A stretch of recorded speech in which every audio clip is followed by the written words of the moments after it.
અમદાવાદની ઘાટોડિયાની એક બેઠકની પેટા ચૂંટણીમાં મતગણતરી ચાલુ છે। કોંગ્રેસના ઉમેદવાર કનુ પટેલે ડેપ્યુટી મેયર પર લગાવ્યો છે આરોપ। જી હા, આરોપ પ્રત્યારોપનો સિલસિલો હવે ચાલુ થયો છે, જ્યાં ચૂંટણીમાં ફિક્સિંગ કરવામાં આવ્યો હોવાનો આરોપ લગાવવામાં આવ્યો।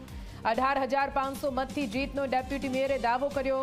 કનુ પટેલનું કહેવું છે કાઉન્ટિંગ પહેલા ચોક્કસ આંકડો કેવી રીતે ખબર પડે તે સવાલ કનુ પટેલે ઉઠાવ્યો છે।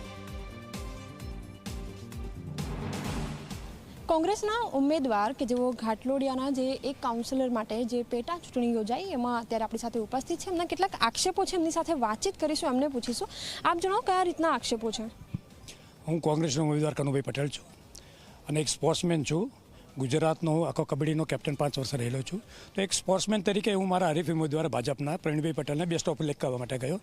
તો એમની બાજુમાં મારા મિત્ર જતીનભાઈ પટેલ જે ડેપ્યુટી મેયર છે એ મને એમ કહે છે કનુભાઈ બેસ્ટ ઓફ લકની જગ્યાએ કે અમે 18,500 વોટે જીતીએ છીએ કનુભાઈ। તો આ ફિક્સ આંકડો એમની જોડે આવ્યો ક્યાંથી? એનો મતલબ શું થયો કે ભાઈ એમને કોઈ ફિક્સિંગ કરેલું છે, એમને કોઈ ગરબડ કરેલી છે?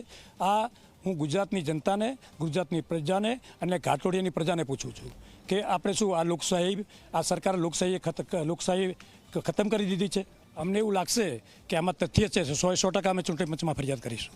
ક્યાંય આપની પાર્ટી લેવલે કોઈ ચર્ચા વિચારણા થઈ ખરી આ મામલે? ના, હજુ થઈ નથી, પણ આ તો મને રૂબરૂ કહ્યું એમને ફેસ ટુ ફેસ, એટલે હું આ કહી રહ્યો છું। અત્યારે પાર્ટી લેવલે કોઈક રજૂઆત કરવાના છે? રજૂઆત કરીશું અને પાર્ટી જે કહેશે એ પ્રમાણે આગળ વધીશું અમે।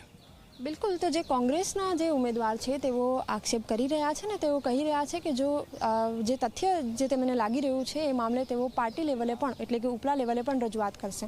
કેમેરામેન ઉમેશ પરમાર સાથે સપના શર્મા, ઝી 24 કલાક, અમદાવાદ।